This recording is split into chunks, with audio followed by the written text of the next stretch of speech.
My eyes snapped open, my vision swam, then focused blurrily on the cheap ceiling lamp overhead. The edge of the lampshade still had the star stickers I'd stuck on last year. Lin Feng had said it was romantic, that it made our future look as bright and full of promise as a starry sky. A wave of gut-wrenching nausea surged up my throat. I practically rolled out of bed, my bare feet hitting the icy floor, and stumbled to the bathroom to retch over the toilet. Nothing came up, just the acrid burn of bile. Lifting my head, the woman in the mirror was deathly pale, with dark, heavy circles under her eyes, her hair a tangled bird's nest. I splashed icy water on my face, the bone-deep cold making me shudder. This wasn't a dream. I dug my nails into my palm. The pain was real. I stared into the mirror at those unnaturally bright eyes. The lifeless despair was gone, replaced by a kind of frantic, feverish clarity. My phone was vibrating frantically on the bedroom bed. That specific, heart-wrenching ringtone, the one I'd set just for him. I walked back and stared at the two characters flashing wildly on the screen, Lin Feng,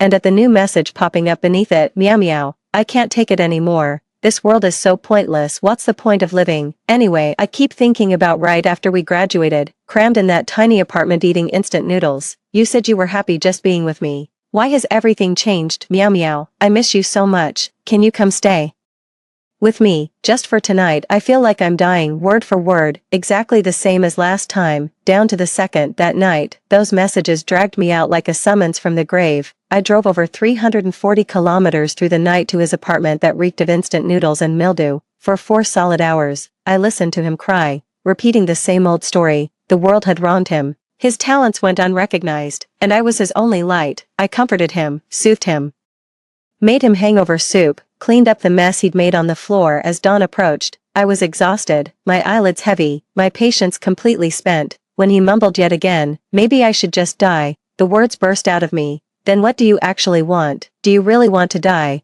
Then go ahead. And then he actually ran out. What followed was the screech of brakes and the sickening thud of impact, his family's wails, the stinging slap across my face, the tidal wave of online hate branding me the venomous girlfriend who drove her boyfriend to suicide, the endless mediation and lawsuits, the 500,000 my parents drained their savings to pay, losing my job, my friends scattering. I drifted through the streets like a lost ghost, until I missed a step and tumbled down the stairs. The moment my neck snapped, I even heard the crack of my own bones. I picked up my phone, my fingertips ice cold. In my past life, my reply was, don't do anything stupid, wait for me, I'm on my way. This time, I silenced my phone and placed it face down on the nightstand. The world fell instantly silent. I lay back in bed, pulling the covers up high, wrapping myself into a cocoon. My heart hammered heavy and fast in my chest, threatening to shatter my ribs. My ears strained, catching every faint sound from the outside world. In the darkness, the phone screen flickered weakly again and again with each new message and call,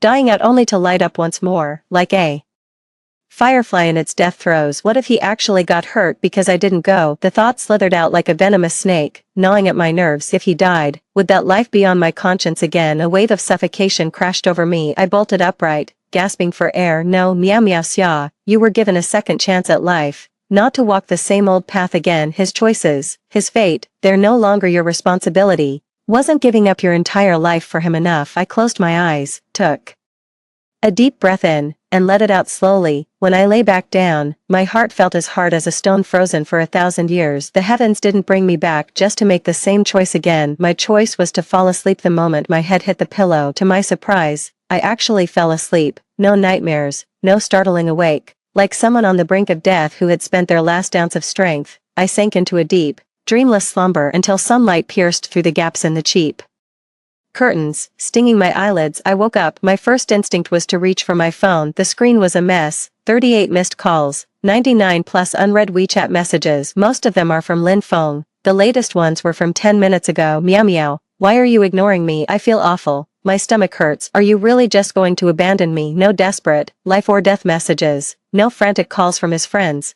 No notifications from the police. He's not dead. A massive, almost debilitating wave of elation washed over me, stinging my eyes, but immediately after, a deeper chill, sharp as an ice pick, seeped into my very bones. He's not dead, so, the game isn't over. I tapped on his voice message. His weak, accusatory voice came through, with the sound of a morning news broadcast in the background. Meow meow, why didn't you come last night? I waited for you until dawn. My head hurts, my stomach hurts. Don't you love me anymore? See, He's not dead, he even has the energy to complain and interrogate. I clutched my phone so tightly my nails dug painfully into my palms. Just come out and say break up. It's not like I haven't tried that in the past. Every single time I brought it up, he'd spiral, drinking, self-harming, showing up at my office to sob and make a scene, turning me into the villain in everyone's eyes, the heartless executioner abandoning a dying man. He had 1,000 ways to make me relent, to fill me with guilt, to chain me to his side and then drag me down with him, rotting together until the end. I can't just snap this thread right now. He is genuinely ill, but I can't keep being his medicine and his lifeblood. I have to run. I have to get out of here, far away from him, so far that none of his emotional blackmail can ever reach me again. The idea of moving abroad struck me like a bolt of lightning. Yes, abroad. I majored in foreign languages in college, and I've saved up some money from work. Money that was supposed to be for our future together. Screw that future. I leapt out of bed immediately, adrenaline surging. My own decisiveness surprised even me. I turned on my computer and searched for the country with the fastest visa processing. Right, there's a Southeast Asian country with a quickie visa and cheap flights. I booked it, paid, and printed the confirmation. I yanked open the wardrobe, pulling clothes out roughly and tossing them onto the bed. I picked only the practical, durable stuff. All those dresses he liked, the ones he said made me look gentle. I left every single one, for makeup. I just took basic skincare and one lipstick. IDs, bank cards, and cash were all stuffed into the inner compartment of my carry-on backpack. The sound of the suitcase wheels rolling across the floor was the most beautiful march I had ever heard. My phone was still vibrating tirelessly. Lin Feng's name kept flashing on the screen. I answered it. Before he could even get his tearful hello out, I preempted him, deliberately making my voice sound weak and frantic. Lin Feng, are you okay? I had a sudden bout of acute gastroenteritis last night, vomiting and diarrhea. I almost called an ambulance. I didn't even have the strength to look at my phone. I'm just starting to feel a bit better now. He was clearly caught off guard on the other end. All the complaints and accusations he had prepared were blocked by my story. He couldn't very well compete with a sick person over who had it worse. Huh, you're sick too. His tone carried a note of genuine panic, and a trace of disappointment that was hard to detect. Probably because I actually had a legitimate reason, and hadn't been deliberately ignoring him. Probably ate something bad, I said, sniffling, straining to sound weak. It's awful. I still have to go to the hospital for N4 today.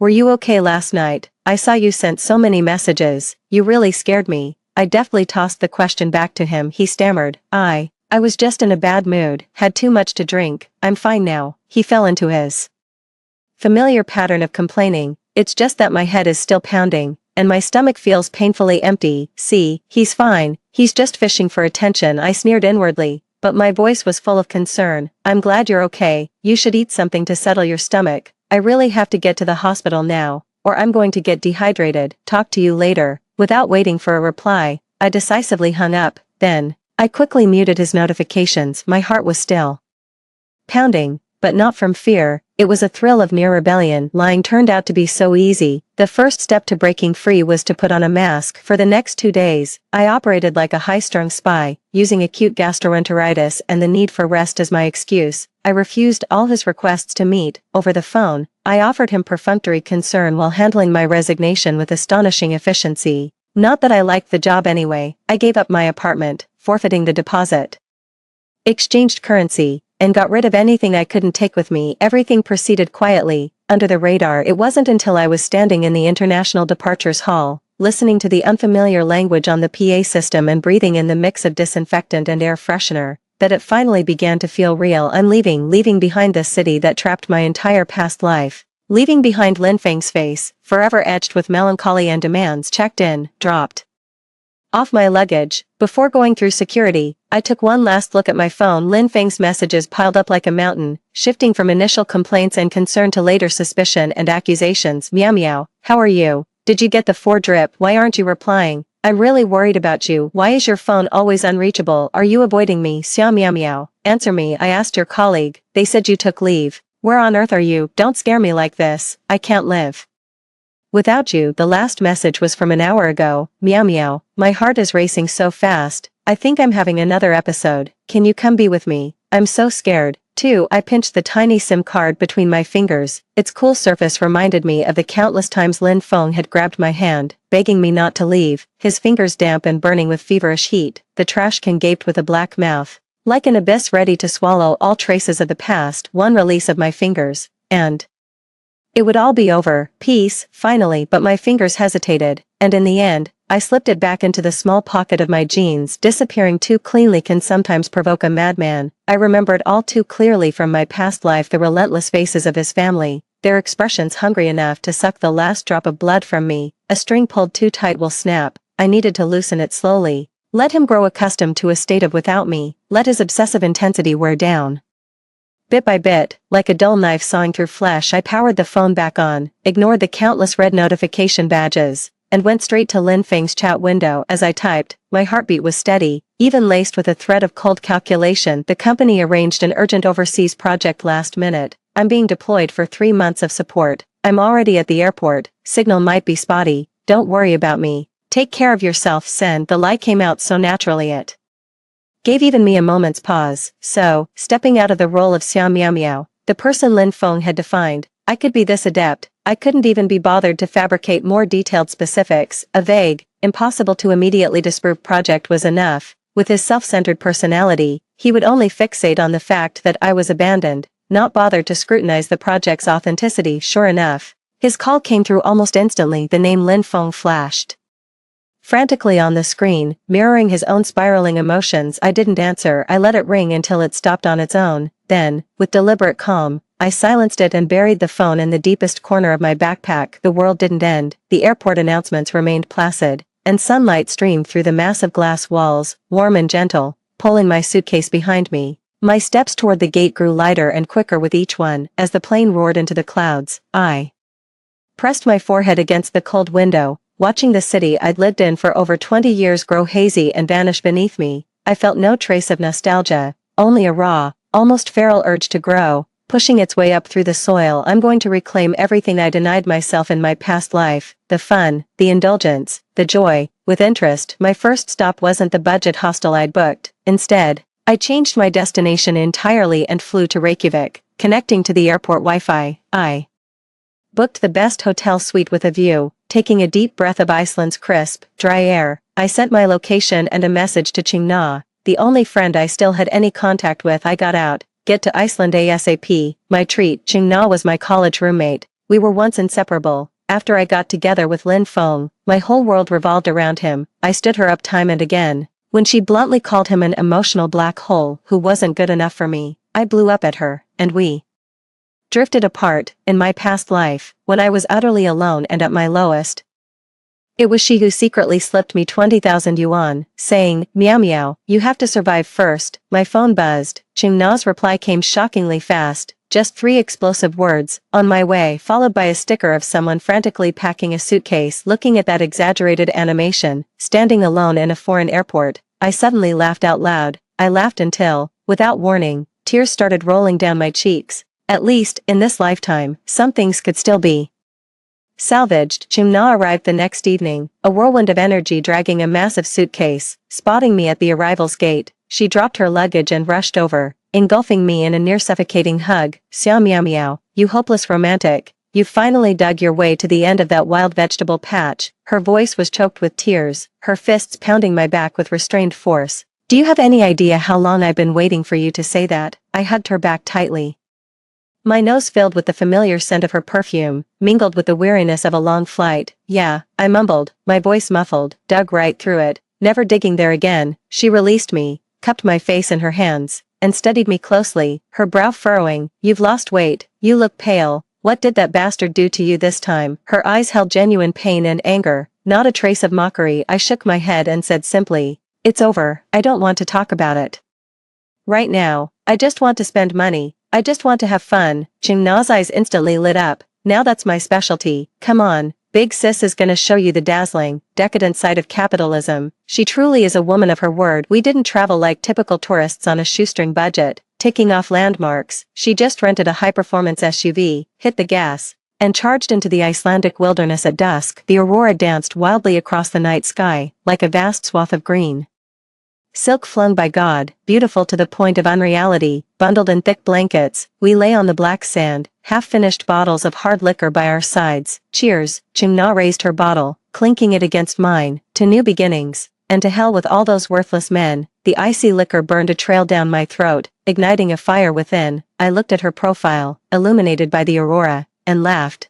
Laughed so hard and so loud that tears streamed down my face. How long had it been since I breathed this freely, since I laughed this recklessly? The next day, we drove around the island, stopping wherever the scenery took our breath away to snap hundreds of photos. Ching-na directed me into all sorts of exaggerated poses. Yes, just like that. Shake off all that bad juju. This one's perfect. Send it to what's-his-face. Let him choke on it. I laughed and played along. Not sparing a thought for my camera's memory card or my data plan, I bombarded my social media feed with the raw, unedited photos. After carefully blocking Lin Feng and his entire circle, of course watching the flood of likes and awestruck comments pour in instantly, a secret thrill washed over me. This is living, isn't it? Ching-na was the ultimate travel buddy and a most proficient extravagance consultant. This felted Icelandic puffin, we're buying it. These volcanic rock bracelets are awesome, let's get a pair. This lobster bisque is to die for, we're eating here, get the most expensive set menu, staying at that ice hotel tonight, book it. We have to try it. Every time I instinctively reached to check a price tag, Ching-na would swat my hand away. What are you looking at? Are you saving that money to pay their family compensation or something? That sentence was the most effective sobering agent, right? In my past life, I pinched every penny, agonizing over a simple cup of bubble tea, and then I ended up paying out that 500,000 so cleanly and easily. What a colossal joke. Now, every cent I spend feels like I'm snatching back a piece of the happiness that rightfully belonged to that miserable Xiao Miao Miao from my past life. Bit by bit, we'll take it. I gritted my teeth, slapping my bank card onto the counter. The sound startled even me, but it was laced with a liberating thrill. We'll take all of it. I stopped looking at the spending alerts from my bank. The dwindling balance no longer sparked anxiety. Instead, it felt like a badge of honor. Proof that I was truly, vibrantly alive. We chased rainbows and waterfalls during hailstorms, sipped champagne in geothermal hot springs as the sun set, and sang at the top of our lungs across desolate volcanic landscapes, our off-key voices bothering no one. My phone's international roaming was on, catching a signal now and then. Lin Feng's messages trickled in sporadically, starting with demands, what project, where, why didn't you tell me, then shifting to self-pity. Meow meow, my stomach hurts so bad, there's no one to make me congee, then to please 3 months is too long, I'll wait for you, please don't leave me,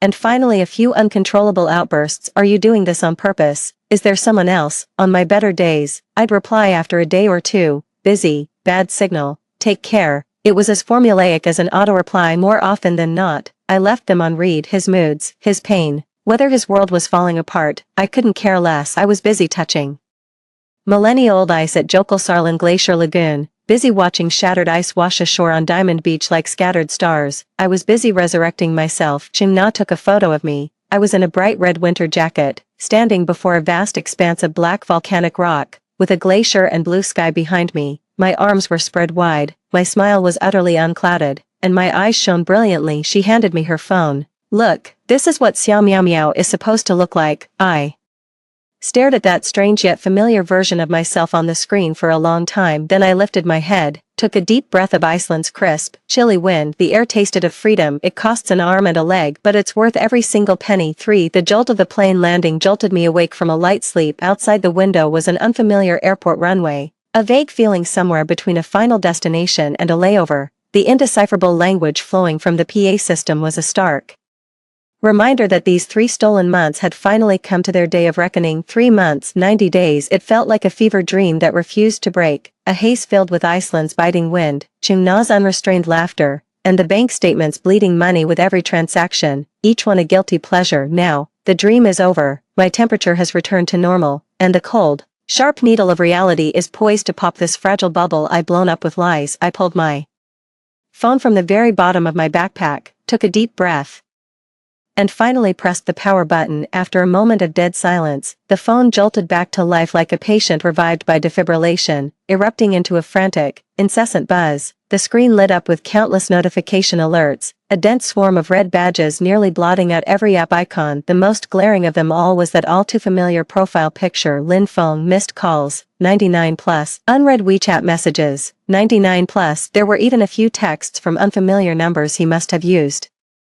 Their tone shifted from frantic anxiety to outright accusation, the final few carrying a disturbing, gloomy weight. Meow meow, It's been 3 months. Where are you? Pick up. I'm begging you. Are you in trouble? Don't scare me like this. I know you've seen these. Why won't you reply? No amount of work could possibly justify this. What on earth are you doing? Meow meow xia. You're lying to me, aren't you? My heart felt like it was seized by an icy hand. A sour, bitter fear instantly flooded through my veins to every limb, even through the screen, across thousands of miles. I could still picture him, eyes bloodshot, hair disheveled, biting his nails as he paced back and forth in that cramped, dimly lit rental apartment, radiating a desperate, obsessive despair, that suffocating feeling from my past life, being sucked into the black hole of his emotions, unable to breathe, came rushing back, nearly making me stumble right there in the crowded airport corridor. Instinctively, I grabbed the cold metal back of a seat, my fingertips trembling. Was I scared? Of course I was. It was a conditioned reflex, bone deep, scared he'd lose it, scared something would happen to him, scared of his family's predatory glare, scared of history repeating itself. But that surge of fear lasted only a moment before it was brutally crushed by a far stronger emotion. Disgust. Yes, disgust. Looking back on these 3 years, I feel like a blood bag drained of its marrow, foolishly mistaking that for love in college. His late-night walks, handwritten letters, the affection packaged in cheap gifts. For someone like me who'd never tasted romance, it was like poison, perfectly tailored for me. And later, because I spent 200 yuan splitting a meal with my roommates, he could give me the cold shoulder for 3 days, saying I didn't know how to be frugal and had no plans for the future. Because I discussed our lab work a bit more with a male classmate, he'd spend the whole evening making snide remarks, asking if I thought everyone else was better than him. Every time after his outbursts, he'd transform back into that fragile, helpless version of himself, holding me and apologizing, saying he was just too afraid of losing me, that he only had me. And I believed him. I endured it. After graduation, we worked in different districts. He complained about the stress, about his colleagues ganging up on him, about the hellish commute. Every day after work, I'd squeeze onto the subway and cross the entire city to cook for him, clean his place, listen to his endless stream of negativity, and parcel out my own meager salary to subsidize his dreams and difficulties. What was I even in it for? For those occasional moments of clarity, for those scraps of cheap, charity case tenderness. Blood bag, the accuracy of that term makes my chest ache. He was the monster latched onto my veins, greedily sucking me dry, all while blaming me for the nourishment not being pure enough or fast enough. I straightened up abruptly, taking a deep breath of the airport air, that sterile mix of disinfectant and perfume. What is there to fear? The one holding all the cards now is me. I opened WeChat, ignoring the explosion of unread messages, and went straight to his chat. My fingers were unnervingly calm. Type, delete, type again. The tone has to be just right. Too warm, and it might arouse suspicion. Too cold, and it might push him over the edge. The project's been delayed, and I've been given extra tasks here last minute. I'll have to stay a while longer. Sorry, I've been so busy, and the signal's been terrible. I haven't been able to reply. Send. Then, without waiting for his reaction, I immediately followed up with a second message, laced with a deliberately crafted, impatient sort of reassurance. I sent you a gift. International shipping might be slow. Keep an eye out for it. A gift. A worthless stone I picked up on Iceland's black sand beach. Dull, gray, utterly unremarkable, even a bit rough to the touch. I put it in a flimsy cardboard box, along with a love letter. I couldn't even be bothered to pick up a pen. I just typed a few lines on the computer in the hotel's business center and printed it out in the most impersonal, standard font. The content. I racked my brains trying to remember the tone of those letters he wrote me years ago, and cobbled together some hollow sweet nothings. I still miss those nights walking with you most. I miss the letters you wrote. You're my most important support. Then, at the very end, I lightly, seemingly offhandedly, added one line. It's just that being apart for so long, sometimes I feel utterly exhausted, like so many things have grown distant. You must take good care of yourself. This is the real core of it. It's a slow-acting poison hidden beneath a sweet coating. It's a preemptive shot. I need him to get used to distance, to exhaustion, to a state of not having me at his beck and call. I need that parasitic heart of his to detach from me, bit by bit, even if the process bleeds and hurts, and that will no longer be my concern. The return address. I just scribbled down the postal code for some random post office in a Reykjavik neighborhood. Even if he went crazy trying to track it down, he'd hit a dead end. After finishing all that, I closed WeChat as if I'd just taken care of some trivial little chore. My phone vibrated again. But this time it wasn't a message, it was a new email. The subject line read: job offer letter, a different city, a different company, a brand new beginning. The salary was a decent bump from before, enough for me to rent a comfortable little apartment and slowly refill the life that had been drained empty. Looking at that email, the corners of my mouth finally began to curl upwards, overpowering the last remnants of fear in my heart. I tossed the phone back into my backpack, grabbed the handle of my carry-on, and walked toward the next boarding gate. My steps were firm.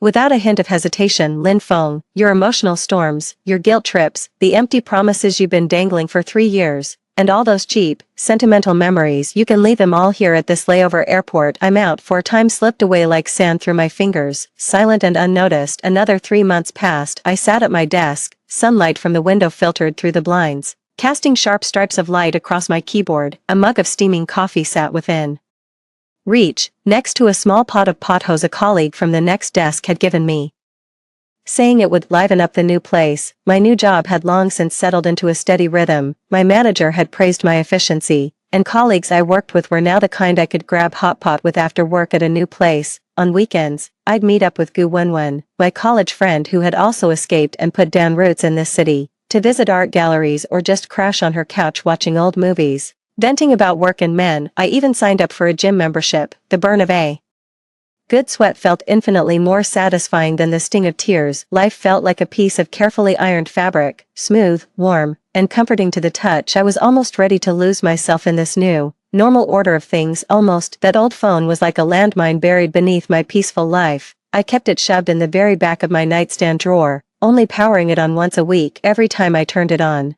it was like lifting the lid off a boiling pot. Lin Feng's messages never truly stopped. At first, when he heard about the gift, he was genuinely happy. For a few days, his tone softened like melted sugar. Meow meow, you remembered to get me a gift. I knew you still cared. What is it? I can't wait. Later, after receiving that ugly rock I picked up in Iceland and the printed love letter, he complained a bit. It's just a rock, and so ugly. Why is the letter printed? You used to write them by hand. But he was probably placated by the lines about missing him and him being important, combined with my deliberately delayed replies. His initial fervor seemed to gradually fade, morphing into routine, trivial complaints and demands for emotional validation. Work is exhausting. My boss is a total asshole. It's raining today. I'm in a bad mood. I wish you were here. Meow meow. How much longer until you come back? I really can't hold on much longer. Like the most miserly of almsgivers, I occasionally scatter a few stale, cold breadcrumbs. I'm tired too. Take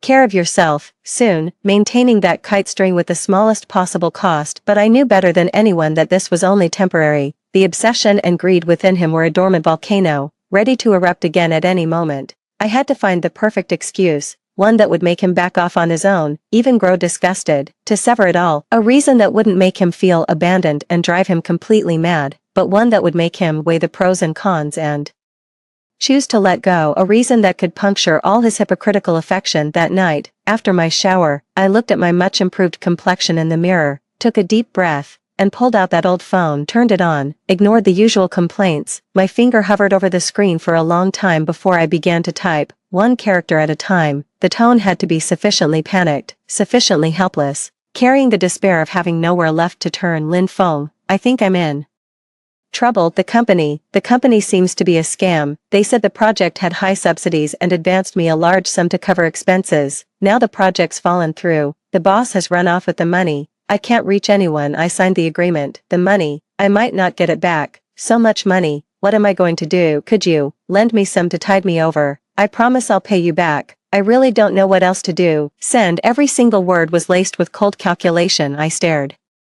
intently at the screen, holding my breath without realizing it. How would he reply? With anxious questions, with heartfelt comfort, or, like every single time money came up in our past life, time ticked by agonizing second. A few minutes later, the screen lit up. His reply arrived, a long string of text, no greeting, no concern, not even a simple "Are you okay?" to start with. Meow meow. How could you be so careless? There are so many scams these days. Don't you have any sense of self-preservation? How many times have I told you, be prudent, don't go chasing after petty gains. Where would I get that kind of money right now? My monthly salary is barely enough as it is. I'm trying to save every penny for our future house down payment. You know that's our joint fund. It's for our future. We can't touch it. Can't you figure something out? Talk to your family, or maybe try reporting it to the police. Just hang in there. You'll get through this. Once things are more stable on my end, I'll see what I can do to help. The dense block of words felt like countless icy needles, piercing straight into my eyes, not a single cent of actual support, just condescending blame, self-serving lectures to distance himself, and a worthless promise he even made sure to emphasize it was **r**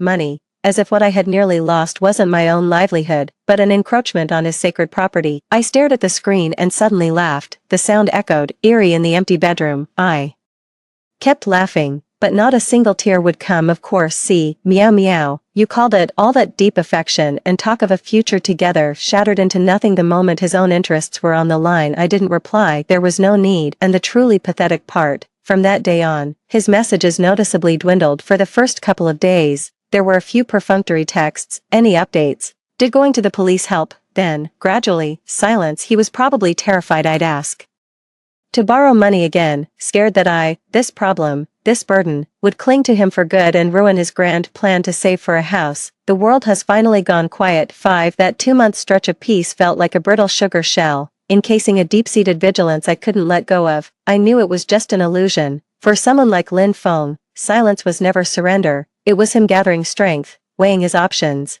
biding his time for the next, more ferocious onslaught. I couldn't just wait for him to come back at me again. I had to seize the initiative and keep it firmly in my own hands. It was time to put an end to this long, soul-draining war of attrition. I took out that old phone I'd nearly forgotten about and powered it on. I ignored the handful of sporadic, meaningless messages he'd sent in the meantime, vague complaints and feigned concern. Did you sort things out? How have you been lately? Conspicuously avoiding any mention of money, I began to carefully, methodically, nudge him toward the cliff's edge. The messages I sent were steeped in the bone-deep weariness and numbness of someone crushed by life. I've been so exhausted lately, nothing seems to hold my interest anymore. It feels like this debt will never be paid off. There's no end in sight. Someone like me probably doesn't deserve to be in a relationship. I'd just be a burden. Lin Feng, I don't think I have the energy for a relationship right now. Should we, maybe call it quits? Sure.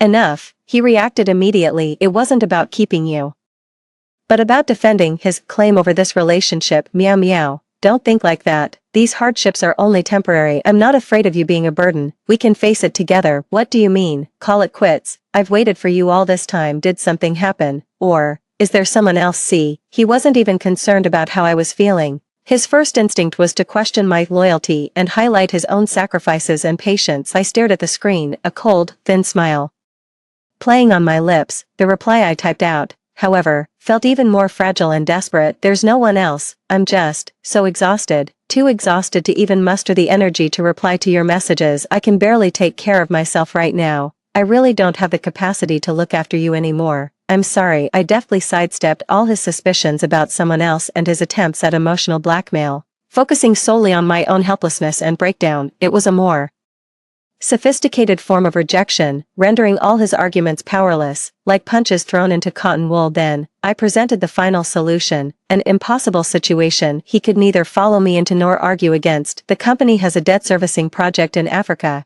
I've signed up. They say there's zero signal over there. It's practically like going off the grid. I don't know how long I'll be gone. Please don't wait for me. I'm sorry. Take care. Send. Then, without waiting for any response, I directly deleted the chat window and powered my phone completely off once more. This time, I didn't hesitate for a second. I know he would try to win me back, rage, doubt, and use every word to tie me down, but I will be spared the sight of all that. The keywords Africa, lost contact, and debt repayment, strung together, were enough for his calculating mind to paint a picture of a future that was hopeless, bleak, worthless, and fraught with trouble. A Xiao Miao Miao who had completely lost her function as a blood bag and might instead become a bottomless pit, a place he would absolutely refuse to invest a single ounce of energy or a single penny in. I severed every possible way he could find me and peacefully immersed myself in my new life. 6 months, a full half a year, I haven't heard his voice or seen a single word from him since. The world is so quiet it's exhilarating. I sometimes imagine his emotional journey during this time, from initial anger and resentment, to doubt and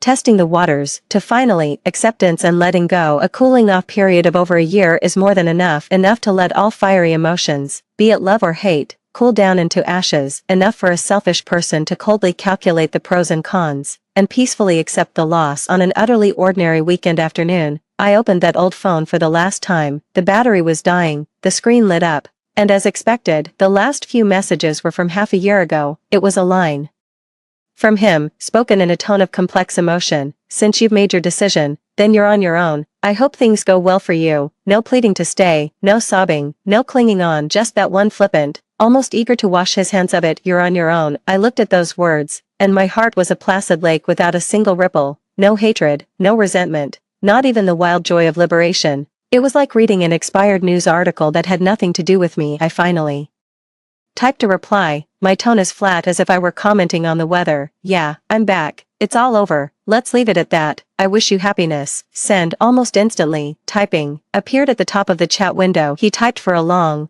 time, so long that I thought he was composing a whole essay. In the end, only a single word popped up. Okay, short and decisive. It even carried a hint of relief. I smiled, closed WeChat, took out the SIM card, walked to the kitchen, picked up the sharpest pair of scissors, and gave it a gentle snip. The plastic chip snapped in two with a click, falling into the trash bin to mingle with coffee grounds and fruit peels. Then, I factory reset that old phone, wiping away every last trace. It was over this time. It was a true, complete, and total end, in every sense, both physical and psychological. After that, my life settled into a steady, fulfilling rhythm. My career progressed steadily, and my friendships with Qingna and Gu Wenwen grew even stronger. I even started seeing a therapist occasionally, not to treat some profound trauma, but more like scheduling regular emotional housekeeping. It was a chance to sort through my inner world and learn how to establish healthier emotional boundaries. I had built a solid fortress around myself, no longer easily shaken by the emotional storms from the outside world. Everything was getting better. It was improving at a steady,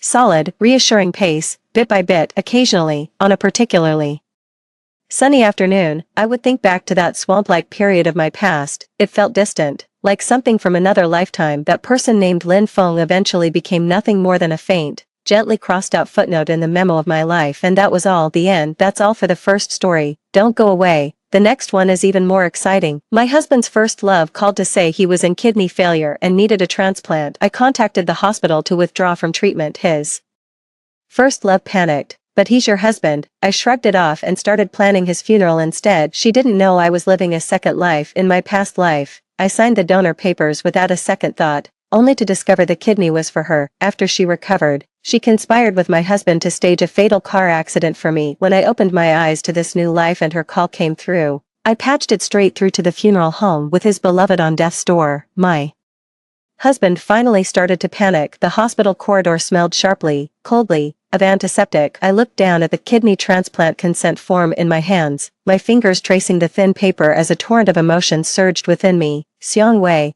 what on earth are you waiting for? Song's mother stood opposite me, her tone laced with impatience and a veiled aggression. Qingqing can't hold on much longer. The doctor said the surgery must be done immediately. Hurry up and sign. I lifted my head and looked at her face, so familiar, so detestable. The anxious expression on it seemed genuinely concerned for Song Cheng's life, but I knew it was all a lie, because I had been reborn. Memories from my past life flooded my mind like a tidal wave, crashing against my nerves. In that past life, it was precisely because I had listened to Song's mother's desperate pleas that I had signed this consent form without a second thought, giving away one of my own kidney. Back then, I loved Song Cheng with all my heart, and I even felt a sense of gratitude towards my mother-in-law, believing she had worn herself out worrying for her son. But as I lay weak in my hospital bed after the donation, hearing the sounds of laughter and joy from the next room, the truth finally dawned on me. That kidney didn't save Song Cheng, it saved Liang Qiu, his one that got away, his cherished memory. All of them, Mother Song, Father Song, and even Song Cheng himself, had conspired to deceive me. The reason they favored Liang Qiu so much was because she could give their family a grandson, while I, due to a miscarriage years ago, could no longer bear children. That day, I overheard Mother Song and Father Song talking outside the ward. Liang Qiu really is a good girl, obedient and sensible. She'll even be able to give our Song family a grandson in the future. Mother Song's tone was dripping with unconcealed smugness. Unlike Xiang Wei, she's a real liability, can't even bear a child. She actually believed Qingqing had kidney failure and just went ahead and donated her kidney, but after all these years married into our Song family, we never treated her poorly. She held our Qingqing back for so long. Taking one of her kidneys was letting her off easy. Old man Song sneered. Qingqing played his part well this time. Qiu is healthy now. Have Qingqing finalize the divorce paperwork quickly, before anything else goes wrong. That was the moment I saw their true colors. I thought the kidney I donated was to save my husband, but it turned out to be a gift for Liang Qiu's revival, and after Liang Qiu recovered, not only was there not a shred of gratitude, but out of fear I'd claim a share of the family fortune, she conspired with Songqing to stage a car accident, personally sending me to my grave. Thinking of this, my gaze toward Mrs. Song turned several degrees colder, and a mocking smile curled at the corner of my lips. Seeing my hesitation to sign, Mother Song raised her voice a notch. Qingqing is your husband, you can't possibly be thinking of letting him die, can you? What am I thinking? I murmured the words again, lowering my gaze to hide the coldness in my eyes. Mom, of course I'm thinking about how to save Qingqing. It's just, this whole situation is so sudden, I need time to sort things out. Mother Song clearly hadn't expected this response. Her eyes widened, visibly furious. Sort what out? He's dying. What is there to hesitate about? I didn't answer. Instead, I stood up and placed the consent form back on the table. Mom, saving a life is a serious matter, I would never refuse, but I also have the right to know all the facts and confirm the necessity of the surgery. Mother Song was taken aback for a moment, then forced a smile onto her face. Vivi, I know you're scared, but the doctors have made it clear, Qingqing's condition is critical. You have to trust me, sweetheart. Just sign the form, and the surgery can go ahead smoothly. Qingqing will get better. I stared back at her coldly, neither nodding nor arguing. I'm going to see Songqing first. Not in this lifetime. I wouldn't let them have their way so easily again. Outside the ICU, I stood on the cold floor, peering through the glass window. Songqing lay on the hospital bed, his face pale and almost translucent. An oxygen tube was fitted under his nose, and the heart monitor emitted a steady, rhythmic beep. A nurse carefully adjusted his drip. The whole room was unnervingly quiet. If not for being reborn, I would have truly believed he was at death's door. Vivi, look at Qingqing. He's so sick. What are you still hesitating for? Mother Song's voice came from behind, carrying the same familiar tone of reproach. The doctor just said the sooner we find a matching kidney donor, the better. Are you really going to wait until something terrible happens to him? I turned around to look at the two of them standing in the hallway. Mother Song wore a look of frantic worry, while Father Song stood with his arms crossed, impatience written all over his face. Qingqing is your husband, Xiang Wei. Mother Song repeated this stance again, as if those words alone could force me to bow my head and give in. Mom, I know he's my husband. That's exactly why I need to be sure about his condition and his health. This is concern. Father Song snorted coldly. Qingqing is already in this state. What more is there to confirm? Do you think the doctor is lying to you? Doctors don't lie, but people do. I lowered my head and muttered in a voice no one could hear, my gaze utterly cold. Before speaking up with a smile, I just want to see his test results, to verify the diagnosis. Is that really too much to ask? Hearing this, Mother Song's face stiffened, then shifted into an expression of wounded indignation. Wei, what are you implying? Are you suggesting we're lying to you? I'm not accusing anyone, I just need proof. I remained calm, pressing the point step by step. After all, this surgery concerns my body. I have the right to know all the facts. Your body. At those words, Mother Song finally could no longer contain her anger. Qingqing is on the brink of death,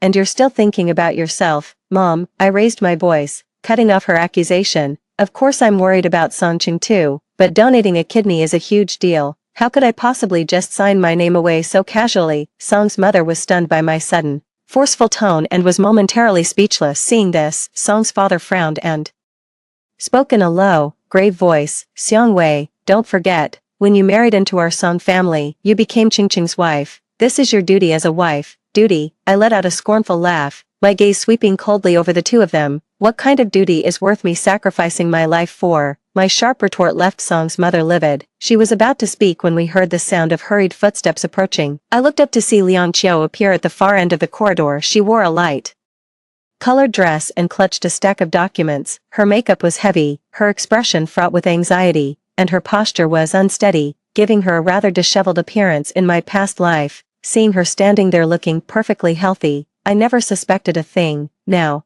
the whole act seemed full of holes. Auntie, Liang Qiu hurried over to us, her face a picture of pitiful distress. The doctor says Qingqing's condition is getting worse, if we don't operate soon. As she spoke, she handed the documents to Song's mother. Seemingly oblivious to my presence, Song's mother took the papers, and her expression instantly grew even more grave. Xiang Wei, are you listening? Qingqing really can't wait any longer. Liang Qiu looked up, as if only just noticing my presence. She was momentarily taken aback, then offered a stiff smile. Sister Wei, I know this is difficult for you, but Qingqing truly can't wait any longer. I stared at her coldly, saying nothing. Mother Song thrust the documents in front of me. Xiang Wei, look at this quickly. It's the doctor's latest diagnosis. Qingqing's condition has reached a critical point. As she spoke, Mother Song tapped her finger on the documents, her face a mask of unconcealed anxiety and reproach. I looked at the stack of papers but didn't take them immediately. Instead, I said calmly, if the situation is so critical, then this diagnosis must be quite detailed, I presume. So, which specific doctor issued this report? Did he sign? Which specific markers are abnormal? And by how much do they deviate from the normal range? As soon as the words were spoken, the air froze for several seconds. What are you implying, Mr. Song frowned, his tone turning hostile. When has our Song family ever lied to you? Qingqing's life is hanging by a thread right now, and you're asking these pointless questions. This is not a pointless question. I looked up, my gaze calm yet sharp. I'm the one donating a kidney. This surgery concerns my life and death. I have the right to confirm every detail. Liang Qiu stood to the side. Having been thrust into this crisis, she had dragged her sickly body out to present me with this fabricated report. She clearly hadn't anticipated I would make this demand, and a flicker of panic crossed her expression, but she quickly resumed an innocent expression and said softly, Sis Weiwei, I know you're worried about your own health, but Qingqing really can't wait any longer. These reports, the doctor has already double-dash and triple-checked them, all the more reason for me to take a good, close look. I gave a faint smile, reached out to take the document, and began to leaf through it. As I looked over these so-called diagnostic reports, my sneer grew with each page. While the content appeared professional on the surface, the details were riddled with holes. The report mentioned Song Qing's end-stage renal disease, yet it didn't include any imaging studies or dialysis records. It didn't even mention the routine lab results. Did they really think I was still that naive Xiang Wei from my past life, to fall for such a sloppy forgery? This information is clearly incomplete. I set the documents down and said in a flat tone, Ms. Liang, can you explain why this diagnosis doesn't even include a basic renal function panel? Liang Qiu's face drained of color at these words, her mouth opened and closed, as if she wanted to defend herself, but for a moment, no sound came out. Xiang Wei, Song's mother suddenly slammed her hand on the table, glaring at me furiously. Qingqing is fighting for his life right now, and you're nitpicking over these trivial details. Do you have a heart of stone? My heart isn't made of stone. I lifted my head and met her gaze directly, my voice quiet but clear. Precisely because Song Qing is my husband, I need to make sure every step is correct. Otherwise, if I give my life, who will be left to? My responsibility, yours, or this person who has nothing to do with our family but is standing here? You. Song's mother was left speechless by my retort. Her face flushed crimson, and she pointed a trembling finger at me. Xiang Wei, do you not want to save Qingqing? As soon as she said this, the other people in the hallway cast strange looks our way, and some even began to whisper among themselves. Listening to the hushed murmurs, I sneered inwardly but deliberately put on a helpless expression, letting out a soft sigh. Mom, please don't get so worked up. I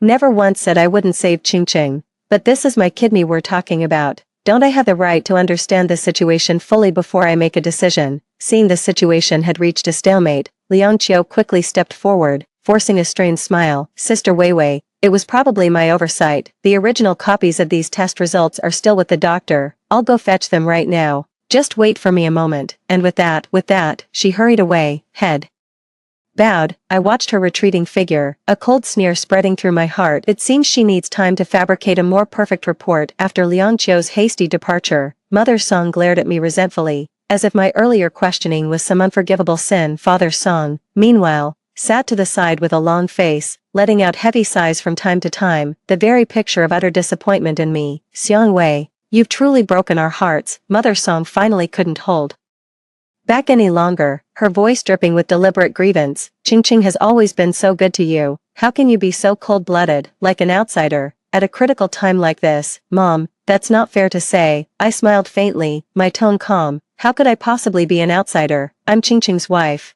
Why else would I be standing here listening to your accusations? My words left her speechless, her expression shifted. But before she could muster a retort, Liang Qiu returned, carrying a fresh stack of documents. Sister Weiwei, these are the original documents just copied from the doctor's office. Liang Qiu handed me the files, her eyes slightly red, as if deeply ashamed of her earlier oversight. I'm so sorry, I was in too much of a hurry. I didn't mean to cause any misunderstanding. I took the documents and began leafing through them slowly and deliberately, a cold sneer forming in my heart. This new report was indeed much more detailed. It now included imaging results and comprehensive lab data, and was even accompanied by the attending physician's signature and official stamp. Yet, to my eyes, the documents were still riddled with inconsistencies. For instance, the pathological features shown on the CT scan were completely inconsistent with a diagnosis of uremia. Is everything in order now? Seeing me flip through the pages for a while without saying a word, Mother Song couldn't wait any longer and asked, "That's right, Sister Weiwei." Liang Qiu's tone was also cautious. "You see, these reports are crystal clear. Qingqing's condition is truly critical." I set the documents down, looked up at them, and a faint smile touched the corner of my mouth. If Qingqing's condition is truly that critical, then we should discontinue treatment. As soon as my words were out, everyone fell silent instantly, as if even the air had frozen. What did you say?" Mother Song's voice rose an octave, her expression one of utter disbelief, as if struck by lightning. "You're actually giving up on treatment." "That's right, I'm giving up," I said it lightly, even with a hint of relief in my tone. "Qingqing is this sick. Continuing treatment is just a waste of money and energy. Rather than dragging everyone down, it's better to let him go in peace." "Weiwei, you've lost your mind." Father Song shot to his feet, his finger trembling as he pointed at me. "How can you say such a thing? Qingqing is your husband." "Of course I know he's my husband." My eyes turned cold, but my voice remained calm.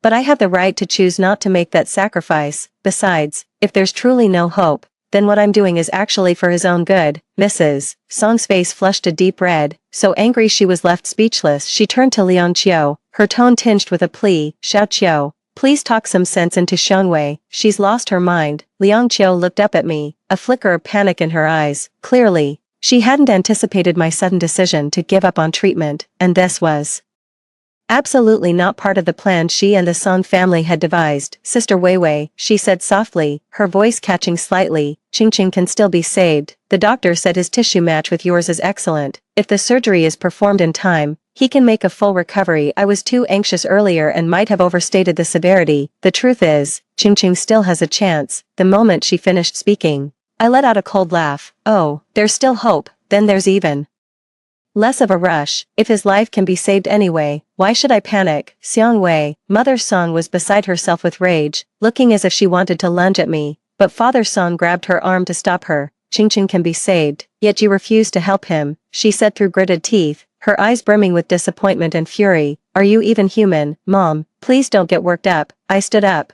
casually straightening my sleeve. "I just think that, rather than making a hasty decision, it's better to give me some time, at least until I'm in better health. After all, you wouldn't want the surgery to fail and waste your parents' hopes for nothing, right?" I tossed out that line, turned, and left the hospital room without a backward glance. The moment I stepped out of the room, I took a deep breath, a mocking smile curling at the corner of my lips. Are they getting nervous? The real show is just beginning. Qingqing can't wait any longer. Are you going to sign the papers or not? Madame Song's sharp reprimand shattered the quiet of the hospital corridor. Standing by the bench, surrounded, I instantly became the target of everyone's hostility. Her voice was loud enough. Many people in the vicinity turned to look, and a murmur of whispers began to close in. I stared at the two familiar faces before me. Their expressions were exactly the same as in my past life. "Sister Weiwei." Liang Qiu suddenly approached from behind. Her face was pale, her steps unsteady, and she spoke in a trembling voice as she walked. "Please, save Qingqing. I know you hate me, but he's your husband." As she spoke, her knees buckled, and she dropped to the floor with a thud, her voice choked with sobs, trembling as tears dripped from her chin. "Qingqing is a good man. He's suffering because of me. It's my fault. If it weren't for me, he wouldn't be sick. You two were such a happy couple, and I'm the one who wronged you. I'm just begging for your mercy now." The crowd was like a lit fuse, buzzing with hushed whispers. "Who is this woman? Her husband is on his deathbed and she won't save him. I heard her husband is seriously ill, just needs a kidney, and she won't even donate. TSK. People these days, so heartless." I stood there, my gaze sweeping over Liang Qiu trembling on her knees. My face was expressionless, but inside, I was laughing. Liang Qiu's move is so cliché, pulling out that old emotional blackmail routine, putting on a sob story in front of a bunch of strangers. Too bad. No matter how convincing her act is, I won't fall for it again. In my past life, this is exactly how I was pressured into signing. She cried, she knelt, she was overwhelmed with gratitude. My heart softened. and I signed that kidney transplant agreement. Little did I know, the kidney wasn't for Song Qing, but for her. And then, her whole family said I was immature, that I couldn't bear children, and that Liang Qiu was the heroine, the rightful wife, who could carry on the Song family line. In the end, I didn't even leave a will before lying down on that cold operating table this time. Don't even dream about it. I smiled and bent down, as if to help Liang Qiu up. A triumphant gleam flashed in her eyes, but the next second, I leaned close to her ear and whispered, "Cut the act, or you'll break a leg." I straightened up, looked around at everyone, my tone gentle yet laced with venom. "You're right, I am his wife, so I have a greater responsibility to be rational, don't I? This concerns my own body. I can't just make a decision lightly, can I?" Mother Song furrowed her brow, eyeing me warily. "What are you trying to do?" I spoke slowly, my voice soft yet crystal clear. "I can donate a kidney, but I have conditions." Father Song narrowed his eyes. "What do you want?" "All assets under Song Cheng's name, bank deposits, real estate, stocks, even that car registered to him, it must be transferred to my name," I said with a smile, as if discussing an ordinary transaction. "I donate my life, he pays the price." "Is that so unreasonable?" As soon as the words left my mouth, the room erupted in an uproar. "You're out of your mind," Mother Song roared in fury. "This is nothing but extortion." I slowly turned my head to look at her. "Then don't count on me to save him, you have no heart," she cursed. "But my life is valuable," I said with a shrug. Liang Qiu's face was deathly pale. She remained kneeling, not daring to look up, her eyes darting nervously. She knew that once the assets were transferred, I would never listen to them again. They were all afraid I would turn on them once I had the power to decide. They knew I was no longer that obedient, weak, easily manipulated good daughter-in-law. "I can give you time to think it over," I said coolly, "but you'd better hurry. After all, you said Song Cheng's life could end at any moment." Mother Song's face instantly turned ashen, her mouth fell open, but not a single word came out. Father Song grabbed her by the arm and said in a low voice, "Enough, let Qingqing rest, we'll talk outside." They were afraid of making a scene and causing a scandal. Frankly, I couldn't care less if people are watching this spectacle. This time, I'm determined to make every last one of them drop the act and trample their hypocrisy into the mud. I followed them into the adjacent reception room. Mrs. Song was furious, jabbing a finger in my face as she yelled, "You want money, is that it? Name your price, we'll pay. Don't you dare bring up the assets. Qingqing still has his company, his cars, his properties, that is, his life's work." I looked at her and laughed, as if she'd told a joke. "If you call that his life's work, then what was my life worth? I gave him a kidney. Was I supposed to come back and keep slaving away for Liang Qiu?" "Mr. Song said with a dark expression, "We can't touch Qingqing's money. He's still young and needs to start his own business. We can give you a separate amount, whatever you need. I don't want money." I cut him off, my voice soft but deliberate. "The house, the cars, the shares, the savings, everything must be transferred to my name. Didn't you say he's dying? What's the point of keeping all this stuff? Let us discuss it." Mr. Song spoke up again, his tone finally gaining a measure of composure. "But these things take time, lawyers, notarization, transfer agreements. It's not as quick as you make it sound." I stared at his old fox face. Of course I knew he was stalling, trying to drag things out until Liang Qiu's kidneys couldn't wait any longer, and I'd soften up and sign obediently. "Oh, I know this routine all too well, then let's call a lawyer right now." I took my phone out of my bag and dialed a number. "Hello, Attorney Zhao. I need your help with an urgent property transfer." "Yes, it's an emergency. It requires 3-party signatures, and we need it notarized today, if possible." Mr. Song's face instantly darkened, and Mrs. Song was practically hopping with anxiety. "You've lost your mind. How could you do this? So, are you going to save your son, or are you going to keep playing word games with me?" I said calmly. "Your son is on death's door, and you're still clinging to your money." The moment those words were spoken, even Liang Qiu couldn't hold her ground. She rushed in from outside, clutching her stomach, looking so frail she might collapse at any moment. "Vivi, I know I've wronged you, but can you please not be like this? I'll give you whatever you want. Just save Qingqing. He is innocent." I narrowed my eyes at her. "Are you getting ahead of yourself? I haven't actually agreed to save anyone yet. I only said under certain conditions. Don't start your performance too early. If you're worried, we can sign an agreement. I'll donate the kidney as soon as what I want is transferred." Her face changed color. "You, non-negotiable." I slowly stood up and handed my phone over. "Whether to proceed with the paperwork is up to you." They exchanged glances, but not one of them could bring themselves to refuse. In the notary office, sunlight streamed through the slats of the blinds, spilling onto the few thick documents on the desk, as if cloaking them in a holy light, but that light couldn't reach into a person's heart. "This is the asset transfer agreement," the lawyer explained while turning the pages. 3 properties, 1 automobile, and 20% of the shares under Mr. Song's name will be transferred to Ms. Xiang upon signing and notarization. Additionally, the detailed balances from the bank accounts will be wired within 1 business day. Song Qing slumped in his chair, his face sallow, his lips pale. A pity it wasn't illness, but sheer fury. He was still wearing that hospital gown, maintaining the charade of a critically ill man, as if he might breathe his last any second. Song's mother's eyes were already rimmed with red as she glared at the contract and cursed at me. "Xiang Wei, you are truly vicious, taking advantage of our crisis to seize the family assets. Doesn't your conscience ache?" I responded with an elegant smile. "Sign it," Old Man Song said through gritted teeth, his voice low. "Dad," Song Qing finally spoke up, his voice hoarse. All of this was built by my own hard work. Do you still want to save your life or not?" Old Man Song shot him a sidelong glance, his eyes subtly shifting towards Liang Qiu standing nearby. I knew she was carrying Song Cheng's child. They probably planned to dispose of me after I donated my kidney, just like in my previous life. As Song Qing is the primary heir to my estate, they could then live happily ever after as one big, sweet family. It was done. Song Qing clenched his jaw, his hand trembling as he picked up the pen.